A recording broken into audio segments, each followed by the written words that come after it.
Bonjour, alors aujourd'hui on va regarder les coniques, un petit survol de toutes les coniques importantes. Dans votre cahier de notes, ce serait le cahier de notes mauve.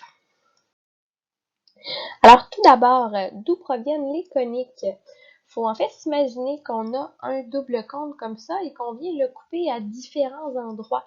Et c'est ce qui va venir former nos coniques. Donc par exemple, si je fais une coupe comme ça ici, qui se retrouve à être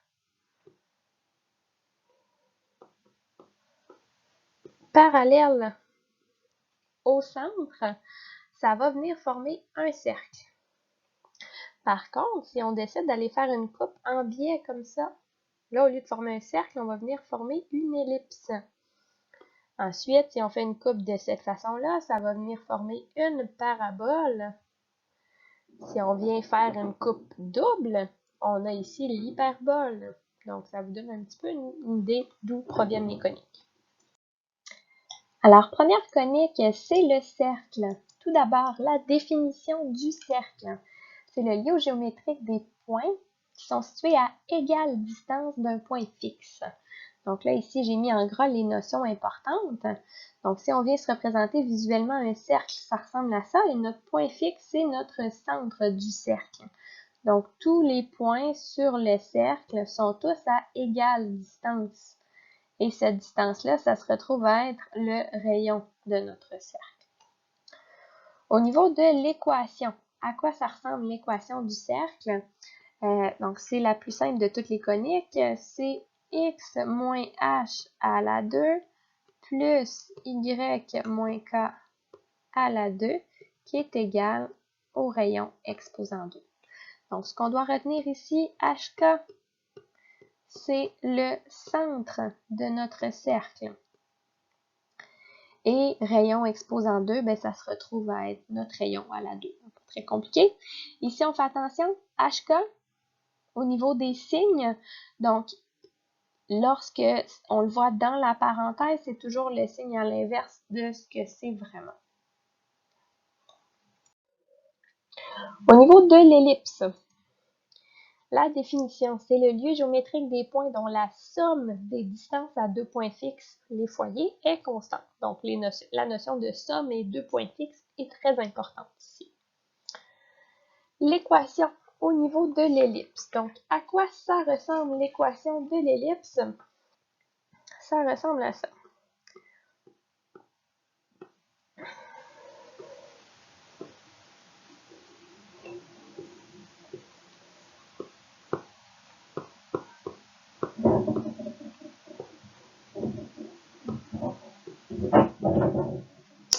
Donc, voici un aperçu de l'ellipse.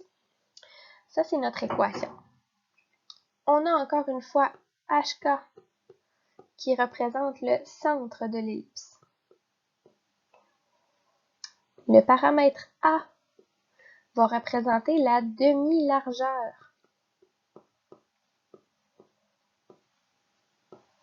Le paramètre B va représenter la demi-hauteur.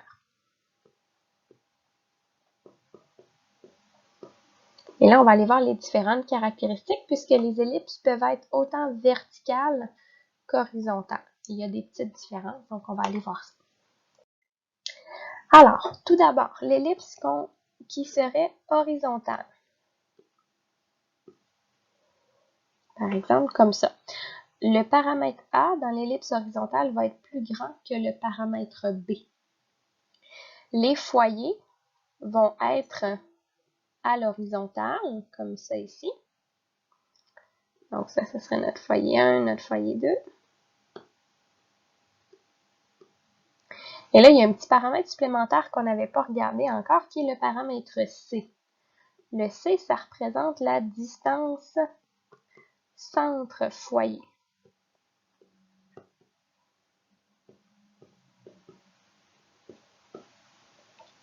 Notre paramètre C, si je regarde le petit dessin, serait ici. Et là, par Pythagore, pour une ellipse qui est horizontale, il existe un lien entre les paramètres A, B, C.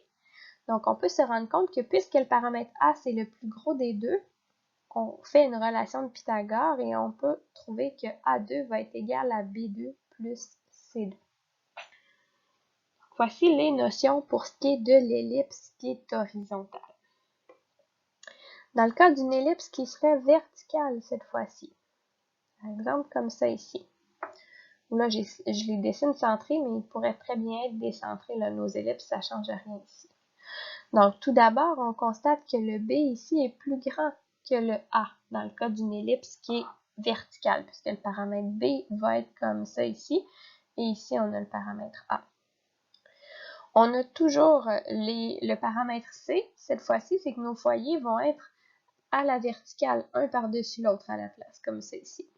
Hop. Donc, notre C, bien, ça va être la distance entre le centre comme ça et un des foyers.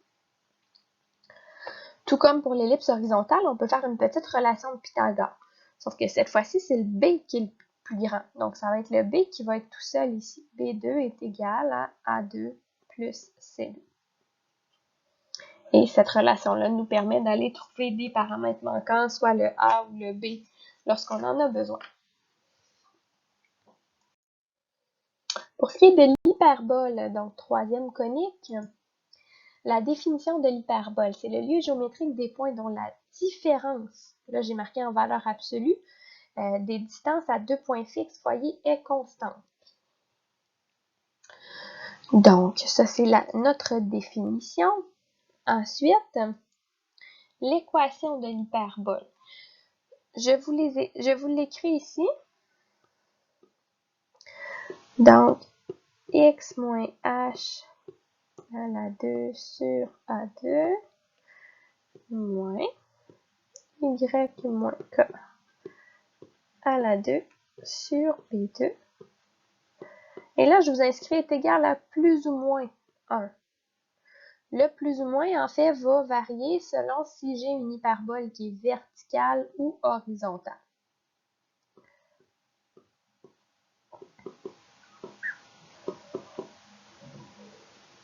Mais le reste est toujours identique. Donc, on peut remarquer justement que, contrairement à l'ellipse, ici, c'est un moins, puisque c'est la différence des distances que je regarde. Donc, on va aller voir ça. Au niveau de l'hyperbole horizontale, alors si je regarde ça bien en détail, on va se faire un petit dessin juste pour se donner une idée.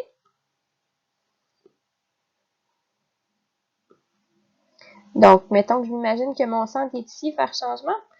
L'hyperbole horizontale aurait l'air de quelque chose comme ça. Donc, on a nos deux courbes. C'est les courbes ici là, qui représentent l'hyperbole. Le point qui n'a pas l'air de vouloir tenir, ça serait notre centre ici. Alors, l'équation de l'hyperbole horizontale, c'est celle qui est égale à 1. OK, donc ça va être le x2 sur A2 moins y2 sur B2.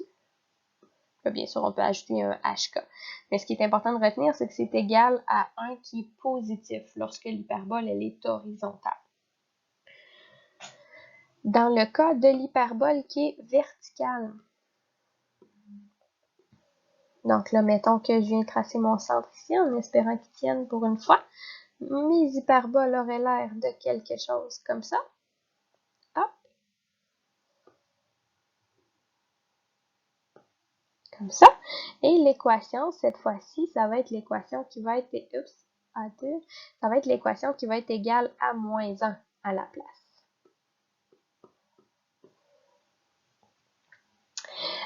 Dans les deux cas, il y a toujours la notion de foyer avec les hyperboles. Par contre, le foyer va être à l'intérieur. Donc, le foyer, il est ici pour l'hyperbole verticale, comme ça ici. Et pour l'hyperbole horizontale, il serait là ici et là ici. Donc, le foyer est à l'intérieur. On a toujours notre notion du paramètre C. Paramètre C qui est la distance entre le centre, comme ça ici, et notre foyer. Donc, dans notre cas ici, par exemple, le paramètre C, il serait là. Ou dans le dessin horizontal, le paramètre C, il serait là. Donc, ce qu'on peut constater pour ce qui est des hyperboles, c'est que c'est le paramètre C qui est le plus grand des trois entre le A et le B. Ce qui fait qu'on va avoir la relation de Pythagore, cette fois-ci avec le C qui est tout seul, puisque c'est le plus grand. Et c'est cette relation-là qui va nous permettre d'aller jouer entre les paramètres A, B et C pour ce qui est de l'hyperbole. Une notion supplémentaire dans l'hyperbole, c'est aussi les asymptotes. Puisqu'une hyperbole va avoir des asymptotes, je ne les ai pas dessinés, là, mais ça serait des droites qui se promèneraient comme ça ici, qui seraient là plutôt, qui nous permettraient d'aller faire tracer notre courbe en rouge, notre hyperbole. Donc, de quoi vont avoir l'air les équations des asymptotes? Il y en a deux. Donc, je vais vous les écrire ici, les asymptotes. Ces deux équations sont y est égal à plus ou moins, donc plus pour la première, moins pour la deuxième, b sur a fois x moins h plus k à la fin. Donc ici, vous avez les asymptotes. La parabole. Donc notre parabole, si on regarde les informations, les notions importantes. Tout d'abord, la définition, c'est le lieu géométrique des points qui sont situés à égale distance d'un point fixe et d'une droite directrice.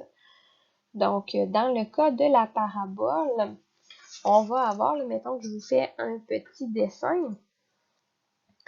On a un point fixe qui est le foyer de la parabole.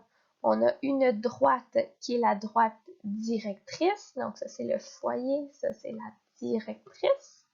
La parabole, ça va être la courbe qui va être située à égale distance entre la directrice et le foyer. Ce qui est de dire que la distance ici est la même que celle-là ici. Et même chose partout, théoriquement, si mon dessin était bien fait, cette distance-là serait la même que celle-là, et ainsi de suite. On va avoir, dans le cas de la parabole, le paramètre C aussi. Le paramètre C, ça va être la distance qu'on a entre le foyer et le sommet de notre parabole. Fait que ça, c'est notre paramètre C, ça, c'est le sommet. Puis on a bien sûr un autre paramètre C ici, là, puisque la distance, elle est supposée être la même. Alors, nous avons 4 différentes paraboles. Ça représente 4 règles différentes. Alors, la parabole ouverte vers le haut, comme ça ici. Sa règle va être x moins h à la 2, donc c'est le x qui est à la 2, et ça va être égal à 4 fois c fois y moins k. Et là, on se rappelle que le foyer est à l'intérieur ici, et j'aurai une droite directrice, là, c'est très mal dessiné mon affaire, mais on aurait une droite directrice comme ça ici. Pour ce qui est de la parabole vers le bas, si je dessine ma directrice, je dessine mon foyer ici, ma parabole aurait l'air de quelque chose comme ça. Très peu de différence avec la règle de celle ouverte vers le haut. Donc, x moins h à la 2. Seule différence, c'est qu'au lieu d'être 4, ça va être moins 4 fois le paramètre c fois y moins k. Voici pour la parabole vers le bas. Ensuite, parabole ouverte vers la droite. Donc, ouverte vers la droite, on aurait notre directrice ici, on aurait notre foyer là, et ça aurait l'air de quelque chose comme ça.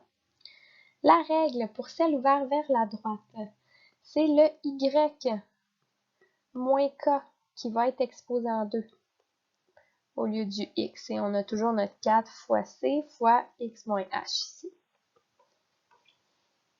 Et on peut déduire qu'est-ce que ça va être pour la parabole ouverte vers la gauche. Si je viens mettre ma directrice, mon foyer et ma parabole, on a toujours notre y moins k à la 2.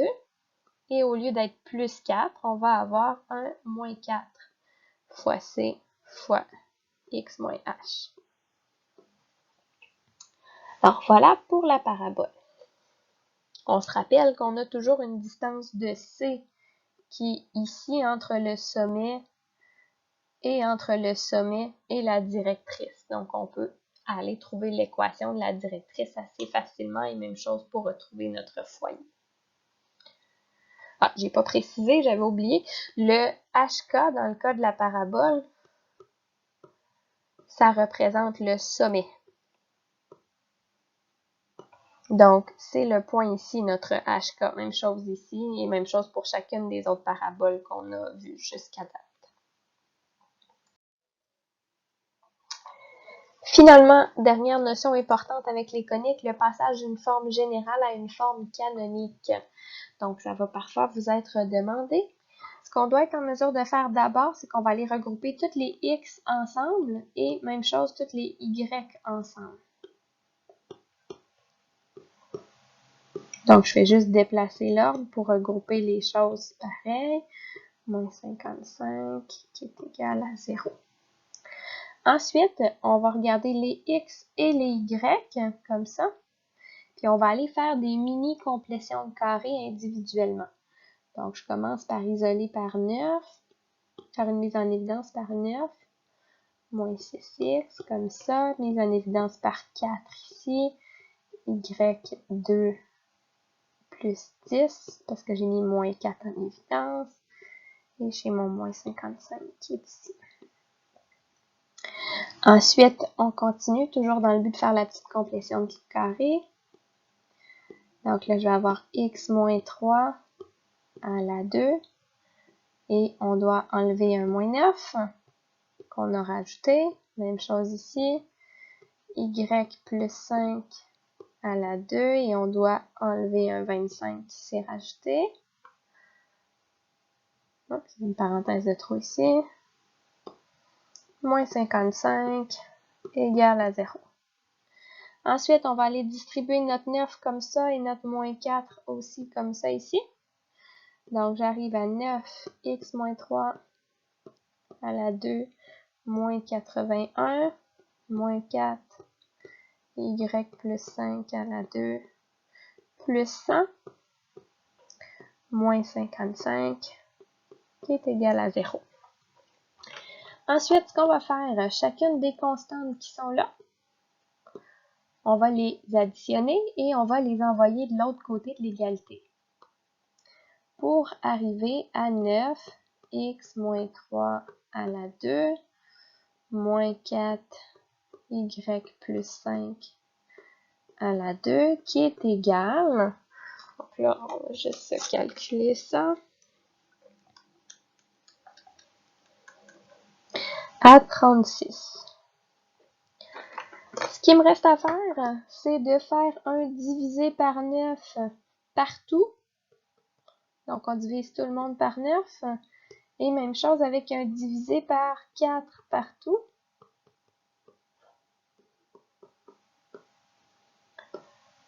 Et on arrive, là je vais finir par manquer de place un petit peu, mais on va arriver en fait à x, je vais venir l'écrire en haut ici comme ça ici. X moins 3 à la 2 qui est divisé par 4 moins y plus 5 à la 2 qui est divisé par 9 pour sa part. Et tout ça est égal 36 divisé par 4 divisé par 9, on arrive à 1. Donc, on est capable de voir l'équation ici et de constater que ça ici, c'est quelle sorte on aurait eu une hyperbole. Donc, voilà.